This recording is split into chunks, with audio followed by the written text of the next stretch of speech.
back to a brand new video. So today I'll be showing you how to use Microsoft Visual Studio.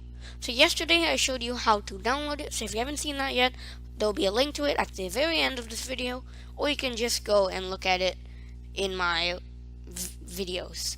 But anyway, so this is what you should have when you first open up Visual Studio. I'm just going to open up, and this is what it should look like. So this looks a bit, ominous. It doesn't have like a big flashy new button or, to create a new document. It's a bit kind of like you should already know what to do. So it's a bit scary. And so to create a new document, you're just going to click on File, and then you're going to click on New File. And then you can come up with the text editor, and you can type in whatever text you want. So I'm going to type in print hello world.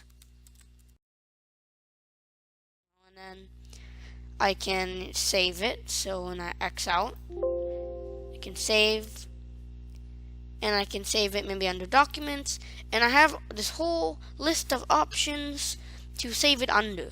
So I can save it as plain text, or there's all these different languages, and I'm gonna save it as a Python file. So I'm gonna call it untitled1.py. I'm gonna save it under documents, and I'm gonna click save. So now it says the Python extension is recommended. So I'm going to say show recommendations. And it's just going to load. So these are extensions. So I'm just going to get the extension for Python, which is like one of the most popular ones.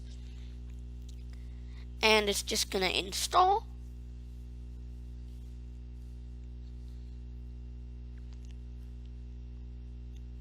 And still installing. There we go.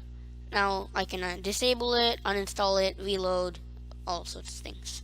And if I want to go back to a new document, I can always just go back to File and click New File. And I can also open a file. So I can go to Documents, and I can find my Python file. And notice that it is kind of colored now because it recognizes these kind of keywords as Python.